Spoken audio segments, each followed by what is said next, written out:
প্রিয়াঙ্কার চোখে পানি নাই, মুখে কোনো কথা নাই, না আছে কোনো হাসি, শুধুমাত্র চুপটি করে দাঁড়িয়ে রয়েছেন। এখানেই শেষ নয়। যখন রাহুলকে নিয়ে এফআইআর শেষে কথা বলেন সাংবাদিকদের সামনে, তখন চুপটি করে দাঁড়িয়ে থাকেন প্রিয়াঙ্কা সরকার। স্বামী রাহুলকে হারিয়ে নাওয়া খাওয়া দাওয়া ছেড়ে দিয়েছেন প্রিয়াঙ্কা। হাসপাতালে ভর্তি করবে বলে জানা গেছে। তাকে দেখতে ছুটে যাচ্ছেন ঢালিউডের বড় বড় তারকারা। বিচ্ছেদে ৬ বছর পর আবারও এক হয়েছিলেন রাহুল ও প্রিয়াঙ্কা। স্বামীর শোকে কাঠ হয়ে গেছেন প্রিয়াঙ্কা। হ্যাঁ ভিউয়ার্স, কথা বলা বন্ধ করে দিয়েছেন প্রিয়াঙ্কা। আজ থানায় এফআইআর করার সময় দেখা গেল এমনই এক চিত্র, যা দেখে চোখে জল।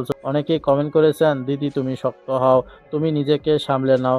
এদিকে দেখা গিয়েছে প্রিয়াঙ্কা নিজেকে সামলে নিয়েছেন। টলিউড তারকারা প্রিয়াঙ্কাকে সাথে নিয়ে এফআইআর করার জন্য থানায় নিয়ে যাচ্ছেন। সে সময় প্রিয়াঙ্কার চোখ মুখ দেখে বোঝা যাচ্ছে কেঁদে কেঁদে চোখের নিচে কালি দাগ ফেলে দিয়েছেন। এখানেই শেষ নয়।